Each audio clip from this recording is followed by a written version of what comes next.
Bear with me. Bear with me. Hey. Hey, we live. Rainbow by Woman. I'm about to be a DJ, I promise y'all. You should. That'll be dope. Every last job on the planet. Good morning, party people on the East Coast of the States. Good afternoon to the UK. Afternoon, evening to East Africa. My name is Lanice Williams. I'm here with the Nora Press Monthly Town Hall, and I have my esteemed guests, Uzomaka, the Oracle Obiocha, Fashola Oguntunde, Ifeanyi Okafor, and Jean-Louis, Reneson Jean-Louis, Rene's son. Welcome to part 2 of the town hall. And this is just, something that's been on my heart forever. How do we just start these dialogues in a loving space to just heal the traumas, right? Black folk, since the last time we were gathered here, like more violence, more genocide, every week we get a different dose of genocide, somebody being lynched, somebody being tortured, somebody being treated like an animal in the street. And, now it's becoming very visible and across the globe. You can't ignore it, especially because of the pandemic.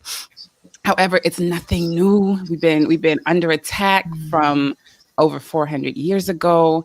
And this is our opportunity to rebuild. This is our opportunity to tear down and build something new. So I'm really excited about this moment. It's very painful to watch all that we've been experiencing, but I know that it's for a good outcome. So I'm excited to continue the conversation. Last time we had most of the same people. Fashola has joined us. And we talked about, from everybody's different perspective, how they felt about Black liberation, how they felt about this movement.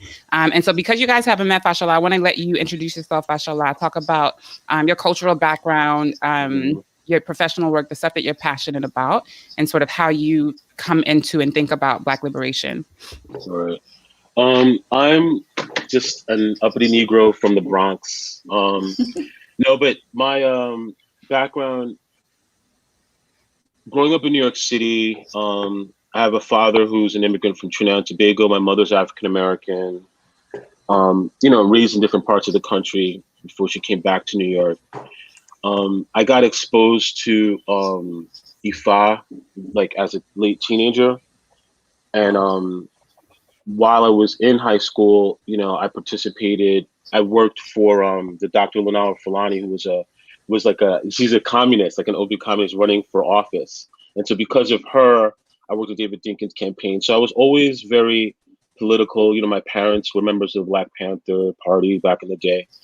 But as I studied Ifa and studied African culture from a lens of the Yoruba people, learning more about African philosophy, African culture in terms of our indigenous traditions, it taught me more about Black people and, in general.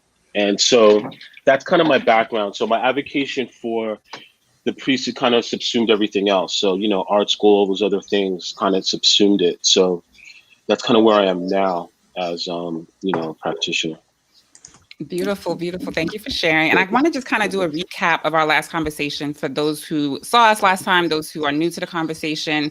Damar's not with us today, but he made a major point about how the collective is not always universal, right? And so if we're talking about Black liberation, if we're talking about Black unity, we have to recognize that, Blackness is variegated and diverse and comes in every single type across the planet. And so when we look at these solutions and we think about and we dream and we envision the future, that understanding has to be present. Jean-Louis talked about just the sheer basicness of what we're asking for, what we're expecting, what we're demanding as Black people. Everything that y'all are seeing now that's becoming more prevalent in the media. This is the torture that we've lived for 400 years. And, as the current generation, we embody the traumas of our ancestors. We receive new traumas in our experiences. But the fact that we can even, discuss or debate reparations, the fact that we can even debate police violence, we're coming at this stuff from a position of weakness. We're coming at a lot of what's happening to us from a position of please give us free. but it's really not a conversation, right? Like, it's a human right to have access to life, liberty, and the pursuit of happiness without being under attack, like Jean-Louis talked about. And so I love how you, Uzo, you talked about how the fight is spiritual, right? Jean-Louis said we always come under attack no matter what we do, but we don't have to, that doesn't have to always be the outcome. And we don't have to participate in the evil in order to overcome it. But we have more innate gifts that we can tap into that will help us to manifest the world and the lives that we want.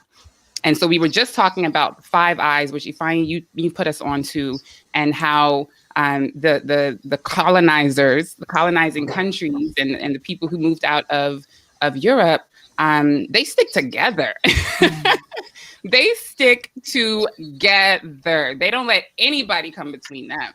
They will create a whole classification to maintain what they have and what they want to keep. I saw a really great tweet this week about how the rich and, your oppressors are not going to give you the tools to dismantle their system. Why would they? Would you? If you had all the power, would you just give it away? They're not going to do it. So the idea of, I give it up to those protesting and marching, because I used to march and protest when I first moved to Brooklyn and Sean Bell was killed. That was so emotional for me. And that was what really got me kicked off. But we're still marching. We've been marching for, 60, 70 years actively on this specific issue. So when do we shift to the next stage? And I just believe that the next stage is here, and I want us to envision it and manifest it together. So before we came on, Fashola, you were talking about, how the struggle is not new. A lot of stuff I just said, but how we don't build on the work of our ancestors. And I want you to talk a bit more about that. I'm gonna give you a couple minutes to go into that. I'm going to try to make it succinct because I can be long-winded. Basically that our struggle isn't new because as Europe used slavery to develop itself, like to bring itself out of the Middle Ages into the Renaissance, and then went back in and started neocolonialism into West Africa, Central Africa, and then globally to feed the Industrial Revolution. We have to look at our struggle as Black people within that global time frame. So when the digital divide between a lot of our elders, between the middle class and lower class, sometimes make us think in a bubble. Like we look at Twitter, right, and the whole concept of Black Twitter, and how they're on some memes they're so out of touch. You have like activists that are only digital, as opposed to people on the ground. So. My thing is, when we're envisioning this new future, I think that when we look at how our ancestors have fought, and our recent ancestors, especially in the wake of COVID, like taking out a lot of the generational people who have, that we stand on their shoulders, I think we have to look back at how these other leaders dealt with the same struggle, where they made their mistakes, and what triumphs that we're standing on now, so that we don't repeat the same mistake. As you said that, I want to honor your mother. Fashola lost his mother to COVID. And I just want us to send her some energy, some power. It's real, we're all and now he's living with that trauma, right? So we're all just always moving through these cycles. And it's very personal. And I think it's important that at this moment, we make it personal. We focus on what we need as individuals to liberate our individual selves from within, and look at how that, collective liberation happens automatically. So let me let you continue. One thing is just that part of this dialogue is that we have to invite elders. And this, like you said, the personal is the stories. I was talking to one of my friends, he's about last night, and we were talking about, like, I've always had really close relationships with elders. Like my first teacher, even the tradition, she was 86 and I was 19. Wow. So the stories, and she was a dancer, in the Cotton Club in Harlem, in the 30s. She was, really light and got there was a lot of reverse, colorism, like so these type of things that we deal with now, when you hear it from the context of elders that lived through it in a whole different era, you build upon that. And I think that's very important now. What we're doing, envisioning a future, we have to humble ourselves, sit at our elders' feet and listen to their stories so we can make new mistakes. You know what I mean? And push things forward. What do you guys think about that? Uzo, Ifeanyi, Jean-Louis, how do you think about our relationships as a generation with our elders and their role in this struggle, and how we can kind of connect a bit more deeply? At continental level, again, speaking again as someone who like grew up, I don't know that there's that connection at the elder. You know, I mean, we see a lot of things that I mean, at the level of the continent happening that happened in the past and kind of continue repeating. So I kind of agree. I think I really agree with what Fashola is saying about understanding context, understanding history, which you can best achieve if you are able to keep records, right? Even Nigeria is not very good at keeping records. Records about the war were intentionally suppressed. We don't learn about the war in school, for example. You know, the role that Britain played, in, you know, and all that. You know, how the war kicked off right after we found oil, and a lot of things that, you know, context we don't have. You know, we don't teach history.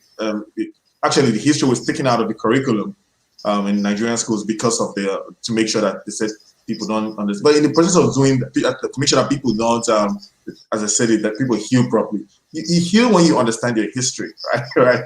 You know, so that people don't go back to reading what happened and let people know.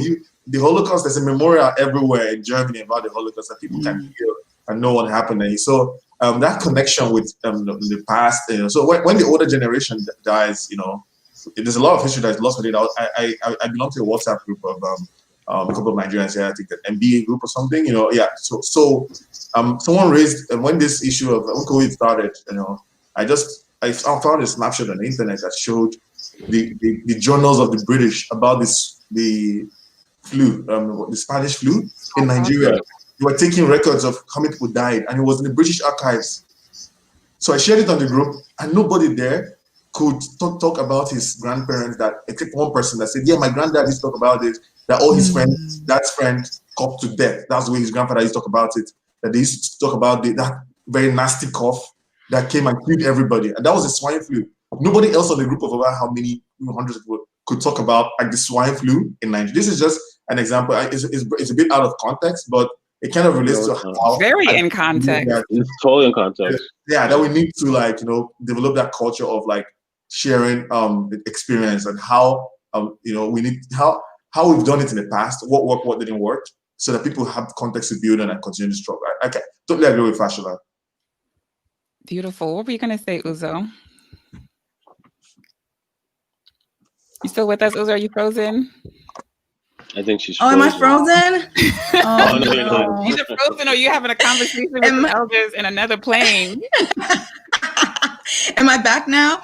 You're back. You're back. Okay. Oh, internet, please. But yeah, I was just saying, I absolutely agree with Fashola, with Ifeanyi, because the thing is, like, if we don't know, then we really I think it helps us with the trauma. You know what I mean? I think Lolade said that. Because then we know why things are the way that it is. If we just think that, I think society makes it seem like, oh yeah, this is normal because you guys, there's something wrong with you guys, just inherently, you know what I mean? And we don't really understand the history at all. You know, like we said, what they teach in school is absolutely not even basic. It's just like not even the beginning, you know what I mean? And then even if you do your own research, books, the internet, that's still just the beginning, you know what I mean? Because we're talking about a very recent history, you know? So how much more, if we are not getting all the information from the recent history, how much more, like, you know, 200 years ago, 300 years ago, 400 years ago, 5, 6, 7, 1,000 years ago, like, we really have to understand what was going on. So yeah, conversations with the elders is incredible. You know, my grandfather, my mom's father, he passed away. He lived till he was about 104. Wow. Yeah. Amen. And my mom would tell us stories that he would tell about when he was a kid, that his people would tell him, his elders would tell him about people getting snatched up by you know, the colonizers, you know what I mean? The thieves, kidnappers. And to hear it, you know, you hear it, you listen to it, you read it in a book, but to really hear it from other people, other elders, that hits a little differently. So yeah, it's really important. We need to know. And then there's a lot of stuff that happens that people were doing that we don't even know that people were doing. And it's like, wow, you guys were doing that then? let's keep that energy going. Are there any examples that you want to share as far as things that, our ancestors were doing that we kind of, reinvent, not knowing that it already existed? We don't even reinvent. I found out that Igbos had a writing style. Yes. Mm-hmm. Yeah, I found out. In CBD. Oh, Odinani. Yeah. OD is part of Odinani system. Yes. Yeah. How did you find out, or when? I just found that out recently too. When was that, and how did you find out? So I went to Ethiopia during last year of business school. We had this global network something, so we traveled somewhere. So I went to Ethiopia, and then Ethiopia does a very good job of keeping history. They kept the history of how they defeated the Italians with pictures, with the swords. Ethiopia keeps very good, and you can see it in their sense of national pride, right? So I was wondering, and I think it's the only African country that has an indigenous writing style, the Amharic. It goes from right to left like Arabic. So I started wondering, I started reading other West African writing, and next thing I see that we had our own writing system that we were using, it's kind of like Chinese. It didn't use Latin alphabets and all that, but it died and it didn't survive British contact, right? So you're talking about reinventing. We're not even maintaining. You have to maintain first, have a drive to have something, and then that drives you to reinvent. But we're not even maintaining at all. So that was why I just scripted in when so we're not even maintaining one because of trying to reinvent. No, that's real. Thank you for sharing that. And I think the word I wanted to use, I don't even know what the word is, but I feel like we come up with we think we're coming up with new shit all the time. So because we keep moving in circles, we're constantly when I say reinventing the wheel, we're constantly basically thinking that, okay, we've discovered something, right? So because the people who are marching, the young folk who are coming in contact with this, this violence right now, because they were not trained in history, there's a reaction to it that's different than if you had been, your ancestors, your parents, your grandparents had been telling you the histories and you had a full picture. We wouldn't. I'd like to add one thing. We were talking about ancestral things people didn't know. The end of the winter, I had finished reading Barracoon by Zora Neale Hurston. She interviewed the last known surviving slave. He was basically captured. He was actually Yoruba, which was interesting. I didn't know that until afterwards, but he was from, I think he was what would be considered Benin-Swaz Yoruba now. And he was captured because there were two Americans that made a bet that they could smuggle a slave ship into Virginia because slavery was already outlawed by the British by that time. So anyway, Zora Neale Hurston interviewed him, and what struck me about it's a short book, it's amazing. I think everyone should read it. But what really struck me, it was a little painful, was how he married. He found a woman that was also, African. She wasn't Creole, Americanized at all. But other people in the community told them that they need to come to church. There was a group of people who still practiced they formed indigenous, they kind of reformed the indigenous spiritual practices in America. But in order to join the larger community, they were told, you guys need to stop doing that and come to church. And the end of the story, what makes it painful was that his children, he had 4 sons, their proximity to their Africanness, as opposed to something to this new American, Black people weren't American, remember, at this time. We weren't citizens. I mean, technically we weren't citizens really until 1968 to the Voting Rights Act, but whatever. That they had all these issues, police, sheriffs, everything, and this is literally the turn of the 20th century. So people have been documenting our situations, and there's the technology now. NPR has this story core, where people literally just talk to people, ask their stories, and document it. So I think we aren't really moving humbly in circles. Obama quoted King when he said that, the march toward justice is a spiral. So we revisit things, but the fact that we can have this conversation you know, across continents. We have the fact that we even have a consciousness that is Black. It's not just Igbo or Oromo or Soninke or whatever that we think of us as Black means that we have progressed, that things are moving forward. So the last thing we're definitely add is just go power. ahead. Is just last thing is that I think the fact that we're not asking for things now. I think that we put people in office. Like power is political, right? Political representation is how the application of power is made in this modern world. And so in the West, in the United States, the fact that we are putting people in office that identify with quote unquote progressive or leftist ideas, the fact that, you know, the Democratic Party had to choose a Black woman because the largest, you know, their most loyal voting bloc is Black women in this country, shows that we have progressed, that we are applying power in order to move our struggle forward. I want to know if y'all agree with that power is political. And I want to hear what Jean-Louis, I don't know if he talked about it when I got kicked off. We're talking about the real shit, so they have to fuck with our internet a little bit. Okay. Cancel. Application of power is political. Okay, application of power. All right, I want to hear from you, JL. Jump in.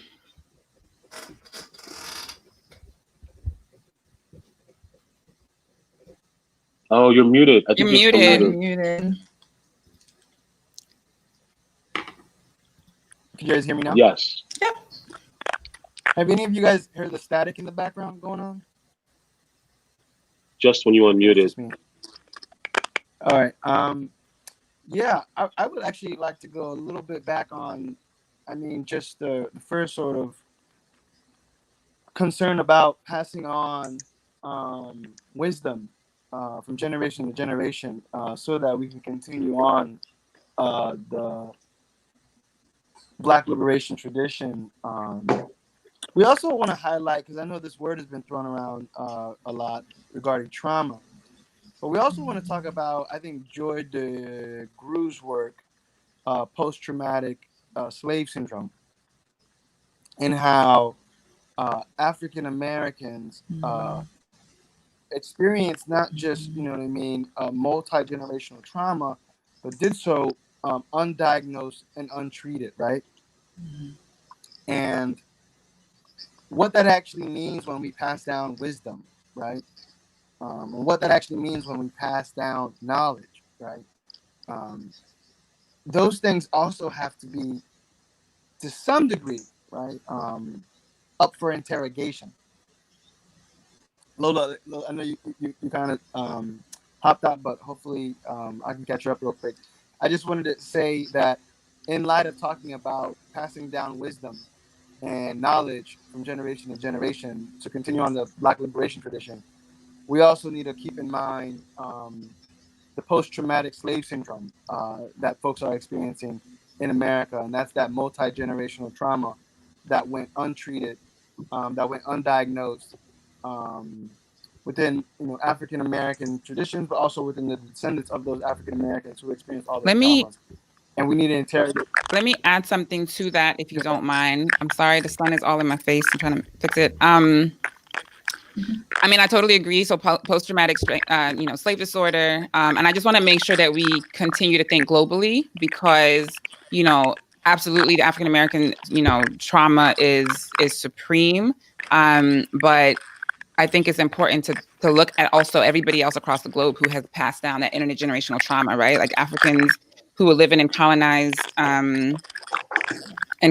countries on the continent it was not a picnic either. And so there's trauma from that side. There's trauma from South American slavery. There's trauma from, you know, South Asian slavery. So I just want to make sure that we're keeping that in mind. Yeah, I mean, talking about that, I think the first thing that came to my mind was South Africa. The trauma in the Black community in South Africa is palpable. If you go to South Africa, no kidding. I went to South Africa during this same week of traveling. Oh my, it's very palpable, right? And tying it back to what you said, Fashion, about application of power being political. Anyone who doesn't understand that, you know, there's this thing they refer to as the legitimacy of state, right? So, if you want to formalize and strengthen discrimination, make it legal. we as humans, as people, seek order, right? We seek hierarchy in most cases, right? And we tend to want to defer to something as a justification for a decision that is tough to make. So there's a decision that I need to make. I know it's unjust. Something in me tells me as this, and to make it quicker, I can defer to the state and say this is legal. Apartheid, Holocaust, they were all legal. So if you want to apply discriminatory power, just make it legal, and then people who are torn can defer the guilt to the state and say the reason why I own slaves is because it's legal. The reason why I can't live beside a black person in South Africa, or I can't get in a car because we have apartheid. That's the law. And remember, these things were codified in the law and they were legal. So it always comes up in discussions where is the state always right? Is the law, the fact that something is legally right doesn't mean that it's morally right. So that is where what Fashola said, application of power. You want to apply a power hierarchy, put it in the law, and then it becomes kind of, that's the application of power being political. That's the way I understand it. Again, in the context of South Africa, which is kind of closer to me, right, as an African immigrant here. So you see that very clearly. The apartheid was used as a way to make a political way to apply power, and the trauma that caused in the black community. I asked someone, we're talking about like South Africa. How does, again, this is just me, like wild thoughts, but how does the only country that South Africa, I mean, the white community is very advanced. They have very good healthcare and everything. Why is the black community with the highest HIV per person, 1 in 3 people in the whole world? You want to hear my conspiracy theory? The whole world, the infection thing. Right? There's this guy that says, I don't know, it's still up for debate, but that's trauma. I can almost bet you that. Again, this is anecdotal, but if that apartheid or something, I don't know how they arrived at that. For every single country in the whole wide world, it just happened to be South Africa that just the black community has the highest HIV per capita rate in the entire world. That's too many trauma, But too many diamonds. I'll let someone else talk. Too many diamonds in the ground for them to not be attacked with HIV, biological weaponry. Did anybody else have thoughts on the ideas that were floating around just now? I feel like Fashola and John Louis wanted to say something. Yeah, no, I mean, the reason. Sorry if I took up too much time. Sorry. No, you're good. I mean, the reason why I said of African American descent is because that's what Joy Degree focuses on. So I want to be true to their work. You know what I mean? But it's a theoretical work, right? So post-traumatic slave syndrome can as a theory can be expanded onto any group that has been enslaved, right? In the same way that African American slavery has been codified and experienced, right? I think to the point of power being political, I mean, that is as true as, fish needing water and humans needing air. I mean, it's like anytime you have dynamics at play and people involved in some sort of social construct, you're going to have some sense of politics, right? And some sense of power, right? But beyond that, I think going back to Ifeanyi's point about the codification of power, I mean, I think at the end of the day, that's really for many marginalized groups and oppressed people, the hurdle, right? How do we have access to that which has been codified, or how do we get in positions to codify things, right? I mean, that's almost in a sense the decolonial work, right? To decodify things that were codified, and also to codify things that were in the past rendered invisible or ignored, right? Think about. Can I push that question? Because I really want to dig into that. How do we get access? I have a response. How do we get access to codify things? Is that what you were going to respond to, Fashola? Yeah, because all right, so within the U.S., right, the first movement was the abolitionist movement, and the thing is, the social structure in the West is based on capitalism. It's based on economic power. So that is the incentives for everything, for our legal system, for the government system, is the hegemony of wealth, right? So the reason why the abolitionist movement gained steam in our country is because the North industrialized, right, before the South did, and their ability to, they didn't have as much of an economic dependence on free labor. You know what I mean? Because they were manufacturing goods, they didn't need it. So that is what, when you look at Frederick Douglass and all these early people, that's what gave them the incentives to push, you know, and even the fact that Lincoln even went into a civil war to keep the South in was an economic thing. So fast forward, you know, labor union movements, things like that. So the incentives, when you identify the incentives within a structure or a society, that unlocks the code. What's the incentives? You know, the same thing like when in the 60s and 70s for what do they call it? There's a term for it, but it's like with when we got the affirmative action, right? Oh, well, if you allow Black people to achieve better position with these corporations, you'll have a better pool of talent. And that's also the incentive for diversity, you know, in Silicon Valley now, is that when you only have white men from Stanford in one room, then you don't get a diversity of ideas or opinions to push companies forward to be innovative. So I think the code is, you have political power, which is the social structure that a state operates in.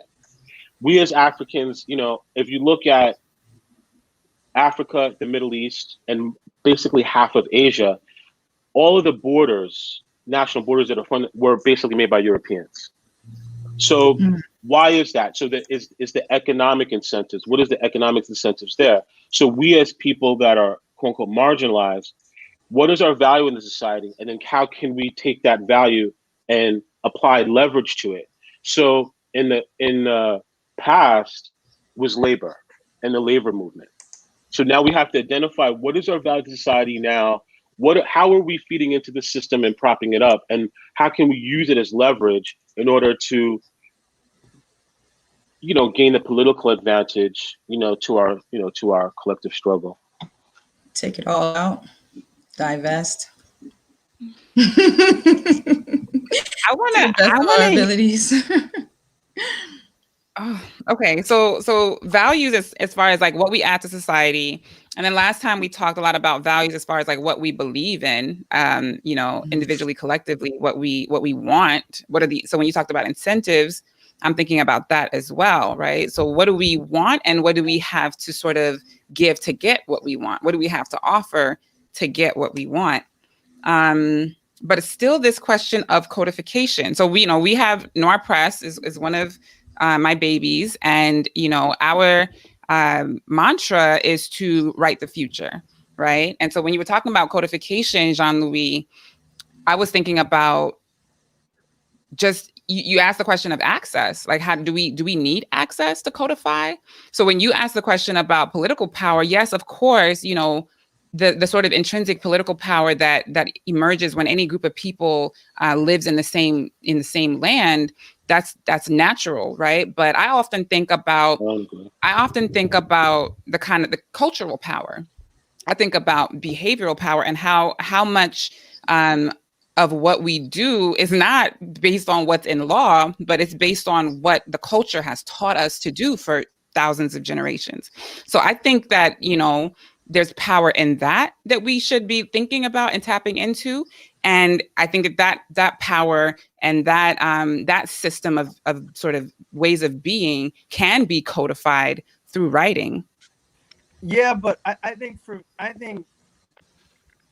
it doesn't really matter what context you look at it from. I mean, where you find Black people in the world, you will always find culture.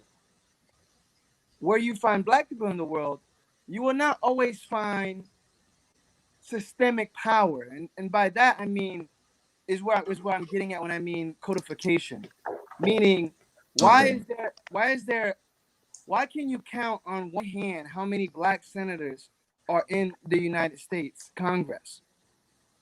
I mean, why is it that like you can literally like name certain specific bills passed by, you know what I mean, a slim majority at times even that sort of even speak to the culture of Blackness, right? Like, so when we talk about even how people exert power over other groups, Like they do so through law.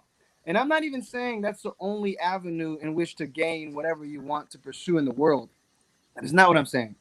What I am saying is that like a powerful way to go beyond just expressing one's culture or imposing one's culture in a society where you are not hegemonic is to actually have access to change literally the laws, the books themselves, right?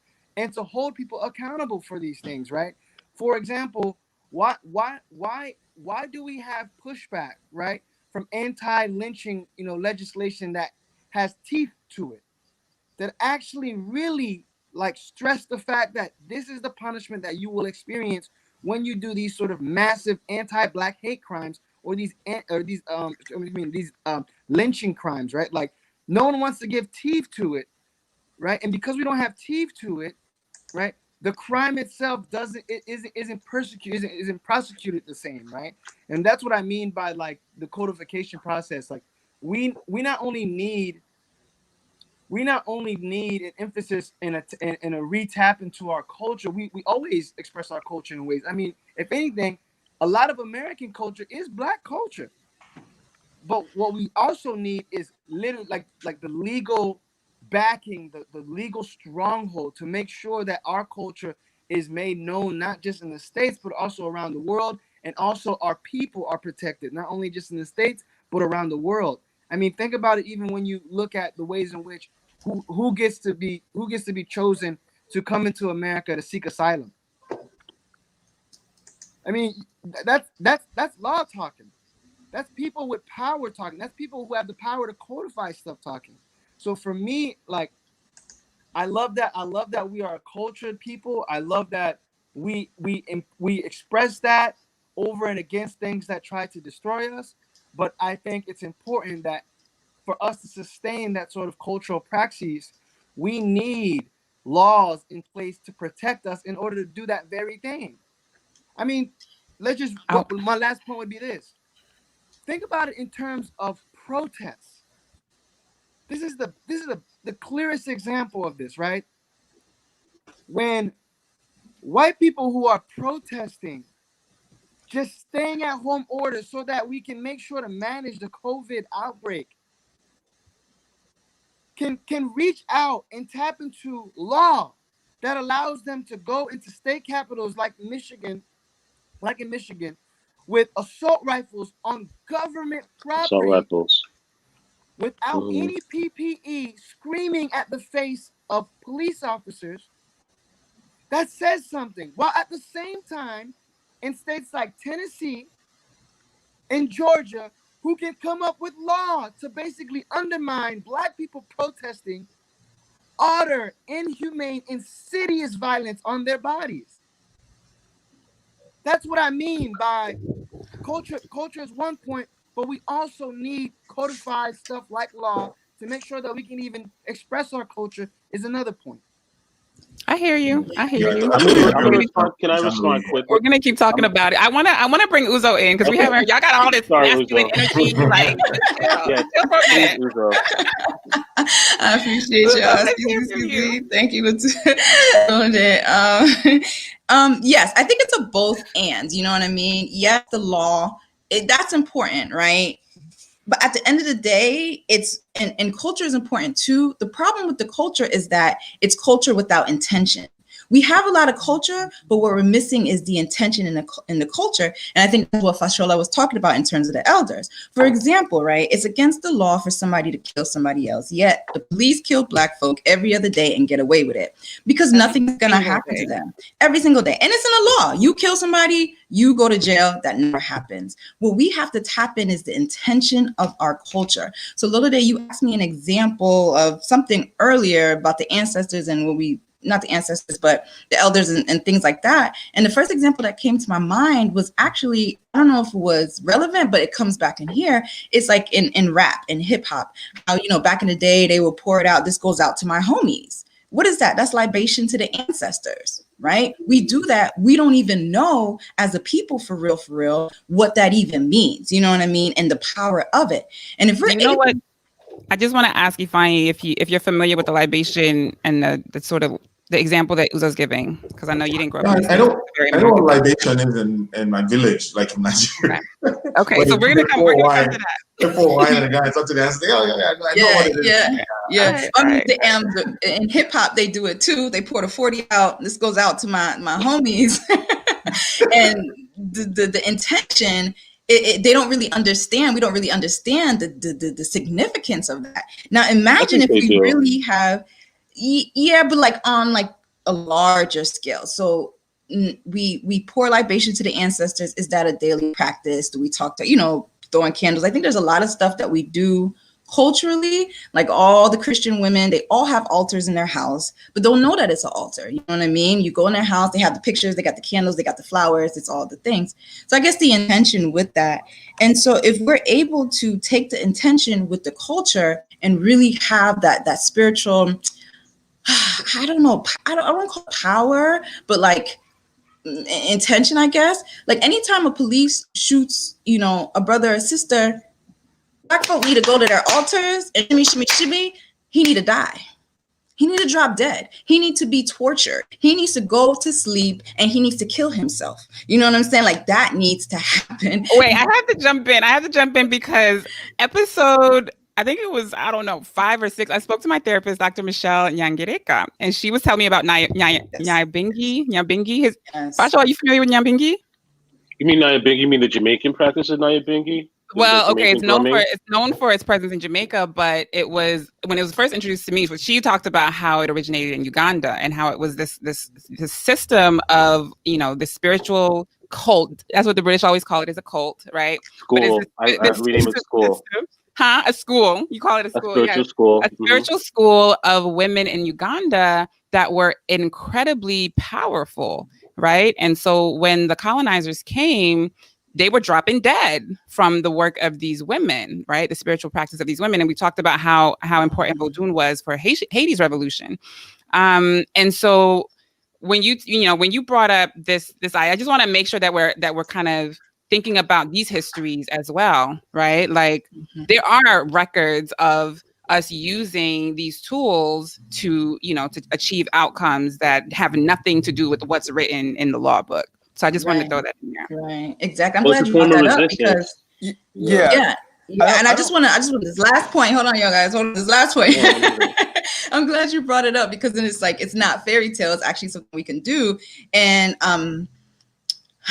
John Louise, so I totally agree with you. So I think it's like also like an aspect of like the masculine and feminine, not in terms of like male, female, but like some people need to be working on the spiritual side to help people, because I feel like the spiritual is more the feminine and the masculine is more in the laws and political. And so there has to be a balance. While one part is working on changing the laws, somebody else needs to be in the back, making sure that, because these people are not going to let it go. Need to clear that way so then we could put whatever we need to do in the physical. That's it. I want you to talk about the collective consciousness, Uzo. Okay, so go ahead, John Louis. But after that, I want to talk about the collective consciousness. Yeah, thank you so much, Uzo, for saying that too. I'm part of my understanding though is that like in whatever avenue that we do it in, like. And in what you're saying, what I'm saying aren't mutually exclusive, but whatever avenue that we do in, it's all spiritual. Like that, like that's my point. Like the fight for like Black liberation is a spiritual one, right? Like because we know that like we don't necessarily look for the law to guide us in morality, right? Like we look within ourselves, we tap into our own humanity, right? And other things outside of our humanity, right? To push whatever we need to push forward. But my whole thing is, I mean, yeah, that is spiritual. Like I'm not thinking of it in terms of when Thurgood Marshall is trying to tell you or trying to tell these white Supreme Court justices that the separate but equal doctrine is just ridiculous at face value. That's also a spiritual claim that humans have to be separated and somehow believe that this separation is fair and equal. Yeah. It is an affront to my humanity, which is also a spiritual claim. So for me, at least, I'm always of the mindset that like, no, there are so many avenues that we can take as a people. And all of those avenues also don't need to be thought of or seen as mutually exclusive, right? Absolutely. So Absolutely. my point accounts for that as well too. Like, no, bring all of that. Absolutely. And I'm saying Mm-hmm. as a Haitian, because I know what was going down behind the scene, what never gets put in the history books. Mm-hmm. Or it gets removed, and they have their version of history book, and then the version that they allow us to read. Talk about the collective consciousness, Uzo. What aspect? I think collective consciousness, like that's like the weakness and strength of melanated people. You know, we really share a very strong collective consciousness. We see it in like the Australian Aborigines, where they share the dream world and they're able to share these dreams. We see it in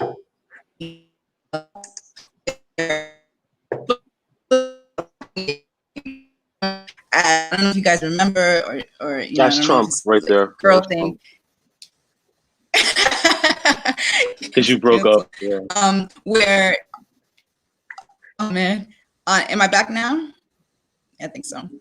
So on the east side, the girls will have these clapping games, right? These clapping games, you go to the south, they got the same clapping games. There's few things change. You go to the west, they got the same clapping games.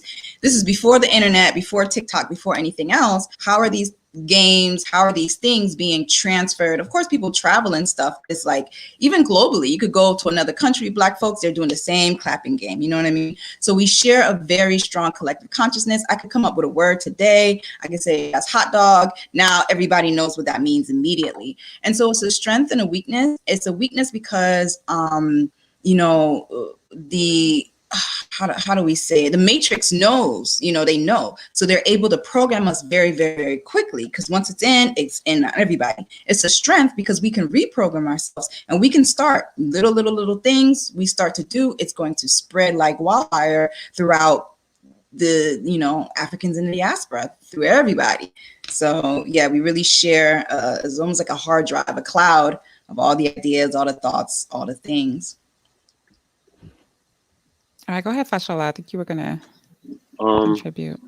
No, you know, I want to respond to that. The first time I heard of the collective unconscious that's the writing of Carl Jung, who is like Freud's bitter enemy and best student. And in terms of it's going back to spirituality, what happens is that we have, you know, I guess it's kind of like deep, I guess, a little deep. I don't know how comfortable it is with this, but throughout what unites us spiritually, I believe, from what I've studied and what I've learned as Africans, especially Black Africans, Sub-Saharan Africans, is that everything that we practice indigenously, whether it was pyramids or what, you know, I do, is based on ancestor communication. That's why it's really important for us to place our struggle within our ancestors. So these ancestors are collective people. And so when certain things happen, the reason why we have these quote similarities or the way we practice things is because things we've been doing for thousands of years, but these are also people we rely on. So even when we talk about trauma or post-traumatic slave trauma, the spirituality of Thurgood Marshall is the ability to endure, the ability to focus on getting a law degree, the ability to endure the ability to live long enough to be replaced on the Supreme Court by another like liberal. That's the spirituality. So us dealing with trauma, we all carry pain, no matter what color you are, where you come, you have pain. How you take that pain and challenge to survive and move forward that's the spirituality that comes into. So I know with our collective, we have these ancestors that have overcome tremendous amount of things, because we're still here. There are indigenous peoples here in the Americas that don't exist anymore after contact with Europeans. So the fact that we're still here and that we can even communicate across continents and do the work that we're doing shows the power of the people that we stand on, you know? So I think that those are things we keep in mind, putting our struggle in the context, the continuum of where our ancestors have come, studying what they did and documenting it, taking the stories that we have new tools to document these stories, the people that are still here while they're still alive, and letting that inform us of where we want to go individually, as coalitions, as a collective, and using that to apply power, you know, picking people, choosing people within our community, grooming them to be elected officials. You know, it's important. Like people want to talk about Kamala, but to me, I'm thinking I want a Black woman, you know, children of immigrants, to be district attorney. You know what I'm saying? Like as opposed to the alternative, right? So I think in terms of the discussion, like that's how I look at it. Studying where we came from, talking to elders within my own community or people that I have access to. And now I think we should do the work of documenting, because in our present time, so many of them are dying now. You know what I mean? And then letting that inform us of where we want to go and choosing people to represent us politically. I love that. I love that. Since we have 8 minutes left, I want to make sure that we come out of this in agreement on at least one thing. And so, you know, last time we talked about values, I wanted us to talk a little bit about inner work this time. I don't know how much time we'll get to that. You know, Uzo, you were talking about the things that we could do as individuals, the small steps that we can take. So if you guys could each share either a value that you see as supreme for Black people globally, a priority that you see as supreme, and if possible, even couch it in like an individual practice, like something that we as individuals could, you know, adopt and commit to, even if it's just the 5 of us on this call. Uzo, you start. Thank you. First thing that comes into my head is compassion. I don't know if that's a value, but like compassion and empathy. I really think we need that. Like, we just need to turn up the dial like 1,000%. You know, and I think one thing we could do individually is just take a look at our circle of influence, our friends, our family, and look at anywhere that needs just a little bit more compassion. Next time we get into like a thing, you know, with somebody that we love, to really just sit back and just practice compassion, practice sending them light and love and energy. And I think we really need more. We have a lot of fight. We have a lot of this. And right now we just need some love and some compassion and some empathy for the people around us. Some softness. Thank you for that. Fashola, you got one? Yeah. I want to build on that. I totally was thinking, when you mentioned it, I always think it in the terms of mentorship. I think it's thrown around a lot, but part of applying compassion, applying empathy, is taking time out for, you know, to teach somebody something, taking time out to support somebody in something. You know, whether it's just, you know, somebody needs a ride to get groceries, or somebody wants to be put onto something. You know, you're an expert, you have expertise in something, and you know there's somebody out there that would benefit from your knowledge. So just, you know, just mentoring, investing within your community that way, by just taking your time, whatever talent you have.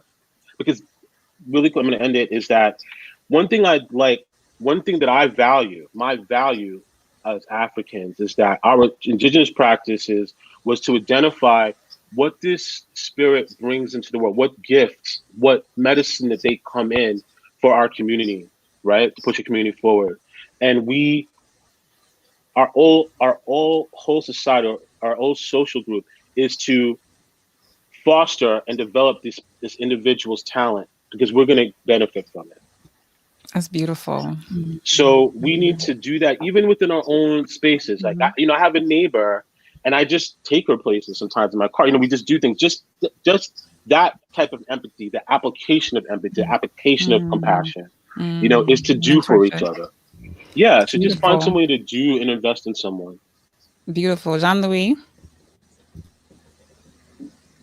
And that's a tough one for me. And I want to contextualize it partially because, like, yesterday we had this POC meeting where an Asian woman told a bunch of us Black people that in light of what's going on in America, anger and protest is not enough, and we need to do more.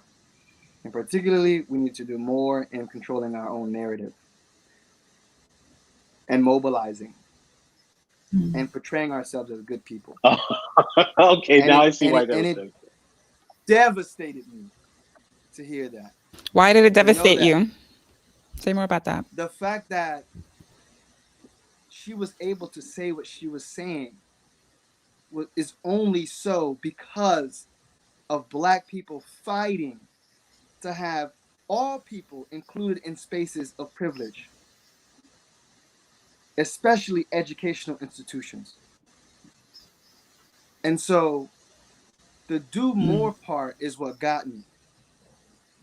Whether we play into the politics of respectability, whether we call some white people good people, whether we grab our license and registration like Philando Castile did when ordered to, out of respect for the authority of the police officer, we still some way, somehow get met with utter violence. And so to some degree, when you asked that question, I thought to myself, oof, this is the do more part. What is it that Black people need to continue to do more in, or have not already done enough in, or have not done the most in?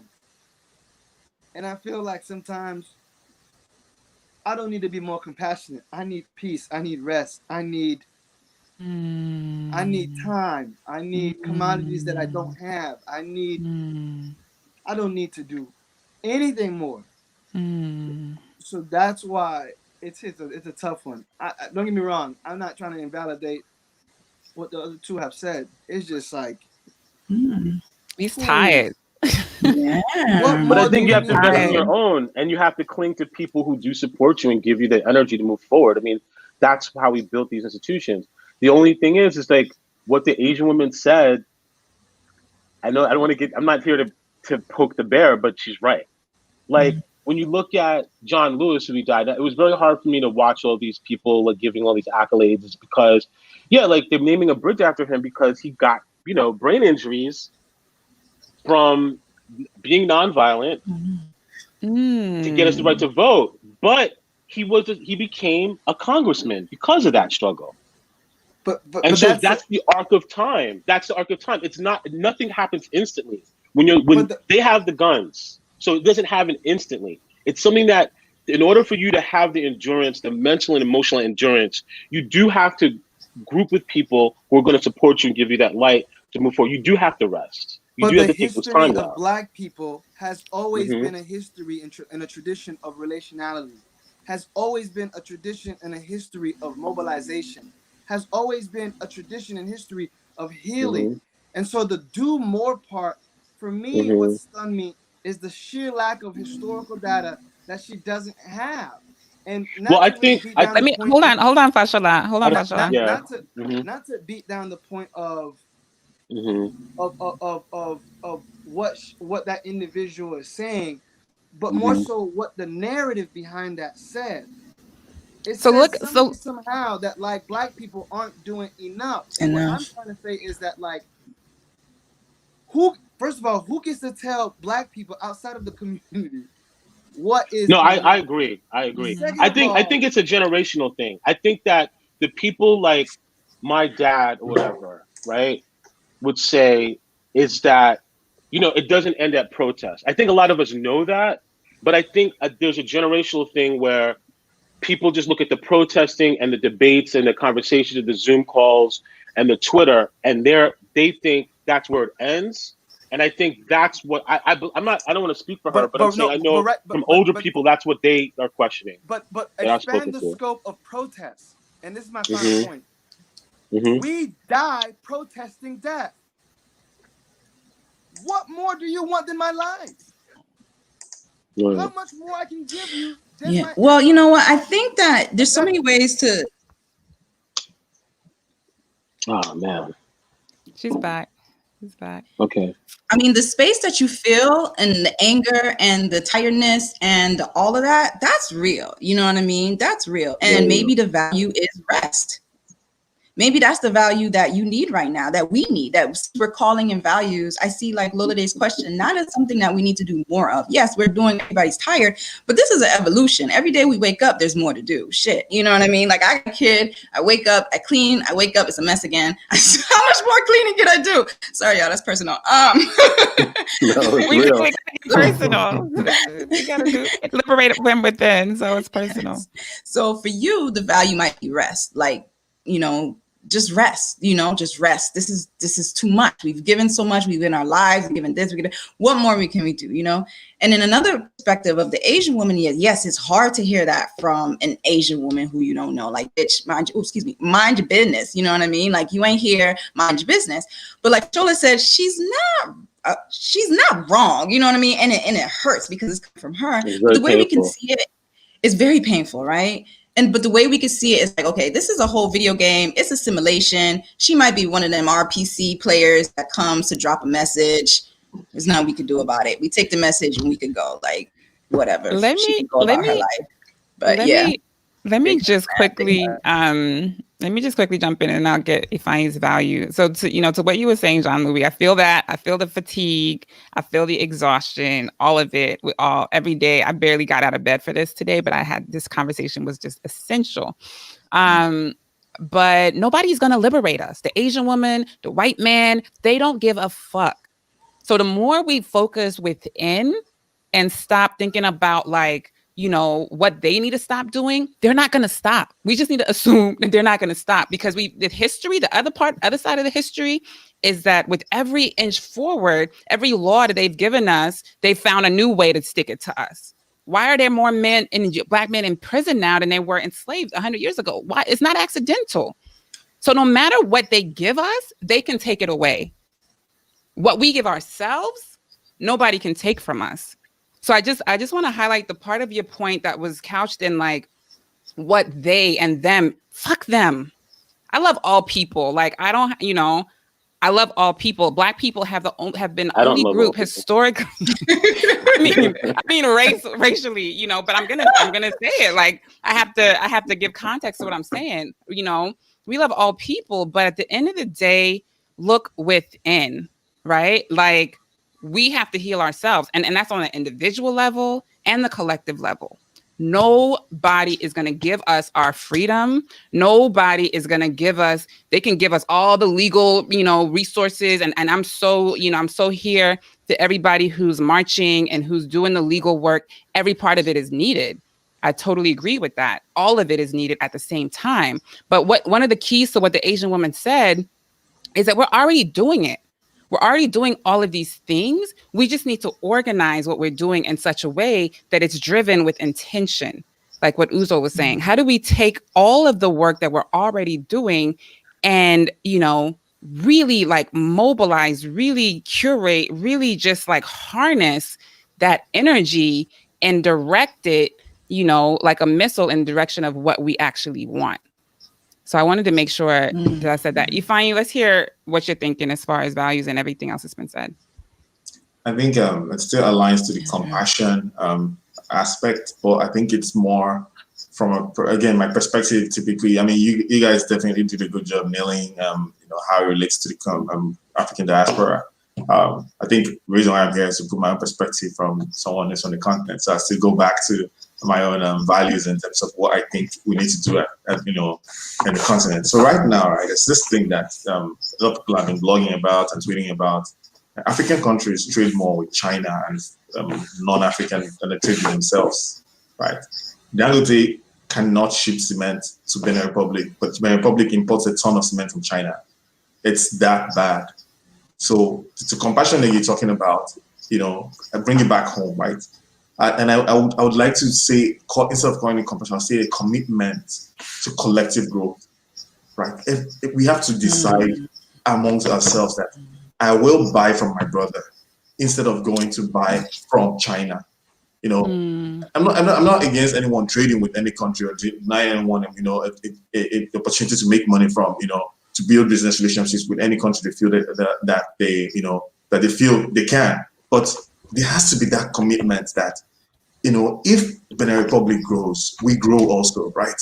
So Why can't I trade with my neighbor? Why do I prefer to trade with, and it doesn't make, even the economics, right?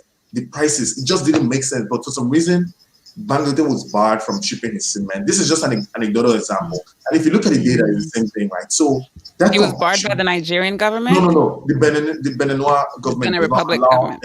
importation of cement Okay. from Nigeria, but they allow from China, right? Okay. So this is a country that the economy pretty much depends a lot on shipping things from Cotonou to Nigeria. You know about the cement border, right? So it's an example of where we don't have compassion for ourselves. At a country level on the continent, there's a lot we still need to do, in terms of looking out for each other.